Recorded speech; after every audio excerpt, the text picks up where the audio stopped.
Hi, I'm Ayla with True You Systems, and today we're going to be looking at two different types of ENFPs.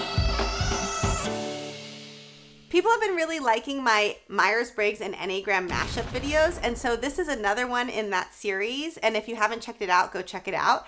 But this one's going to be covering ENFPs. So I'm going to be focusing on two main Enneagram types that you find as ENFPs, but there's actually many different Enneagram types that can be ENFPs, and I'll be talking about those a little bit at the end of the video, but mostly focusing on the two main types that you see. And those two types are type 4, the individualists, and type 7s, the enthusiasts. So already with those names, this sounds like ENFPs, and they both are, but the way that that manifests and the things that they do are different depending on those different Enneagram types. This is because the Enneagram focuses on motivation. So the motivation for those two types are different, and so their behaviors end up being different.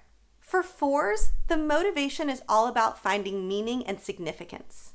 It's important for them to be authentic, and they're searching to find their true self. And they fear that if they don't do this, they won't have a special and unique identity. 7s are motivated to have fun and experience novelty. Their focus is on freedom and never feeling bored or trapped. They want to enjoy life to the fullest, and they fear that if they don't, they might be deprived and trapped. So ENFP 7s and 4s share some similar traits, but these motivations are different, and so the behaviors are different. So let's look at what people say about ENFPs and see if it fits more into type 4 or more into type 7. So one trait that people talk about for ENFPs a lot is that they're really interested in freedom, but how 4s and 7s look for freedom is different. For 4s, freedom is a means of exploring themselves. They don't want to be labeled and they don't want to have to fit in. They want freedom in order to explore big ideas that they have, but often 4s struggle to do the things that you need to do in order to actually have those big dreams happen. All those mundane day-to-day tasks to execute a plan, all the normal human things. So an ENFP 4 might be like, I just really want to live my dream and start a psychic art collective and farm walnuts. And it might be like, okay, how do you do that? And it's like, I don't know. So they might have those big ideas that they're thinking about, but may struggle with how to actually go about doing that. For 7s, freedom is all about avoiding boredom and sadness. They're looking to find distractions and avoid pain. They also have big dreams with this freedom, but they tend to do the things, just not stick to doing it. So like it's 3 a.m. one night and it's like, yeah, I am going to buy everything to be a beekeeper. I am a beekeeper now. Now I beekeep and farm bees and I do that and I have everything and I'm actually not a beekeeper. Nope, it got boring and I'm out. So really 7s want to be able to dream those big dreams, but then to escape out of them and not necessarily have to follow through with doing it for a long time. So speaking of escape, ENFPs are often described as escapists, but how they do that and why they do that is different depending on their Enneagram type. 4s escape into their imagination and into their inner worlds. And they develop stories and fantasies, and often romance.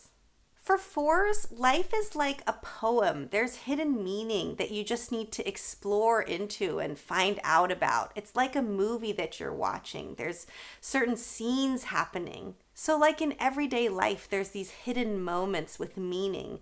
Why did they stare at me that way? We had this special connection that happened at that coffee shop that one time. I could just tell that we made this amazing connection. You know, the light was just right and it started raining. It was so perfect. So 4s escape into this inner world. 7s, on the other hand, escape into experience and activity. And the more of it, the better. They're looking to see what the external world has to offer. For 7s, life is like a buffet. They don't want to eat a ton of something. They just want to try a little bit of everything. But like everything.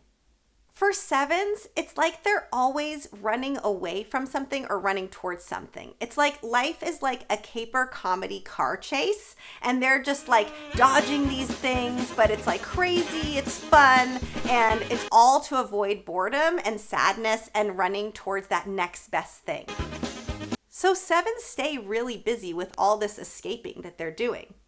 Sevens don't want to have a lull in the fun, and so they're often double or even triple booked with all of the things to keep them busy. So they have this anything but clothes morning rave that could be fun to go to, but if that's not fun, there's the Barbie bubblegum pink escape room, and that could be fun to go to too.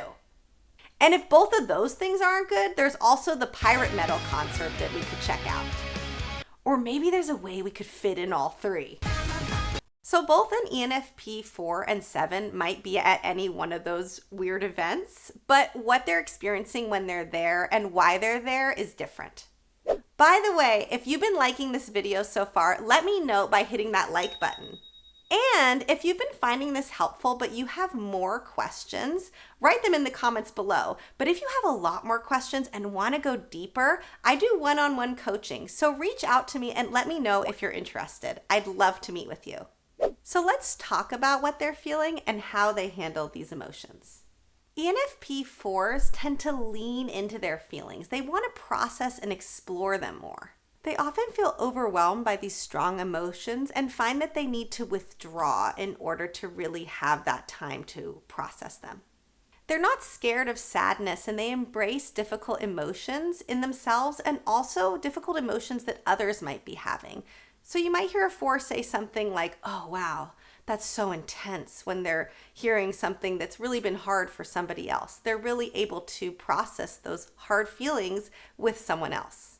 They often like to sit with their emotions and even intensify them. So things like if they're feeling sad, watching an even more sad movie, or needing time to process and journal how they're feeling and write it down, maybe even do some poetry. Sit at a window and watch the rain. Anything that really takes the opportunity to soak up all those emotions. So for 4s, sometimes it can be hard to try to get out of that melancholy feeling because they get so into feeling it so much. 7s, on the other hand, tend to try to avoid deep feelings and melancholy in general. Instead of embracing those feelings, they tend to do things like positive reframing. Something bad happens to somebody's car, a tree falls on it, and a 7's like, now you have a chance to get a new car. For a 7, they're looking to cheer you up when things are down. That's what they do with themselves too. They tend to repress their own feelings and look for pick-me-ups and things that can take them out of the blues. So you might find a 7 talking about something sad with maybe a smile on their face or even a joke to lighten the mood. Something like, "This really funny thing happened to me on the way to my aunt's funeral."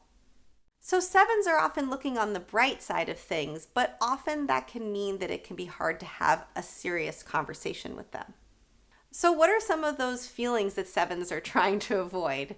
Things like FOMO, the fear of missing out. For 7s, it's huge. It often can feel like you're dying just to not get to go experience something. They often feel restless, distracted, unfocused, and unsatisfied. They really don't want to feel stuck and often feel that stuck feeling coming on, and so feel they need to be searching for what's next and nexting everything. So because they're always thinking about what's next and planning that next fun thing, it's really hard to live in the moment for a 7. For 4s, the feelings that they tend to fixate on are different than those ones that we were just talking about for 7s. For 4s, it's more feelings of self-consciousness, of feeling like they're missing something. They often feel misunderstood and experience shame, and often feel like everyone else just has it easier, that they must just be faking it. They often experience feeling judged and really need affirmation. 4s often feel defective and like an outsider, and that they're longing for something.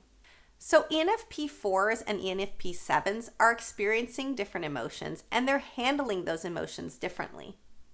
So another classic trait that gets talked about for ENFPs is that they are spontaneous. And this is true for both 4s and 7s, but in different ways. ENFP4s are definitely spontaneous, and they're driven by strong emotions in the moment. So if an ENFP4 feels like they just have to go hug that tree right now, they're going to go hug that tree right now. They just felt this intense urge that they had to go to the beach and watch the sunset. I just had to pull over on the way home and just walk around my old neighborhood and take it all in. They're doing these things because it's what's real and true in the moment. For 7s, spontaneity is impulsive, it's for a laugh, and it's for a distraction. It's more like a wouldn't it be fun or what would happen if kind of thing. It's like the entire movie of Ferris Bueller's Day Off. It's like a random Tuesday night, and it's like, you know what? I've never been to that fancy steak restaurant. I'm going to go there now. Things just happen. Sometimes you end up at a karaoke bar with your cat. Sometimes you just got to wear a tux to a dive bar. Why not? So both are spontaneous, but you want to think about why they're doing the things they're doing. So with them both being spontaneous, they tend to have great stories, but what they focus on with these stories and tend to highlight tends to be different. 4s tend to focus on the story being meaningful and special. They often tend to like to create a lot of intrigue and mystery in what they're telling. So their stories tend to showcase that they have these really unique and interesting lifestyles. So you might hear a 4 talking about their time where they studied abroad in Japan and lived with a world-renowned ceramicist.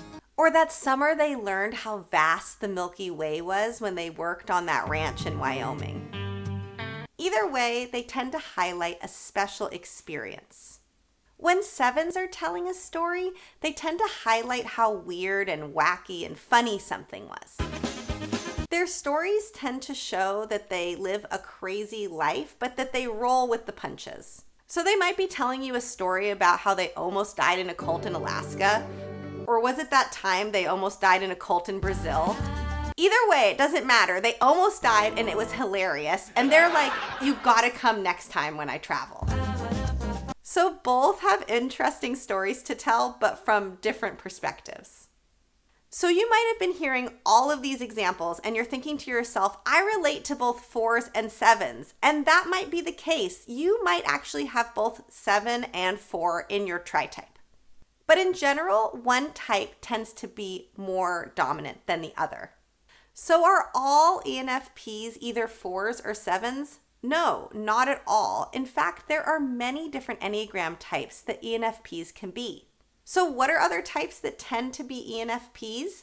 2s. 2s in some surveys are even more common than 4s, but I wanted to focus on 4s because they're described more in the traits when people talk about ENFPs, and I'm going to cover 2s when I do ENFJs, so stay tuned.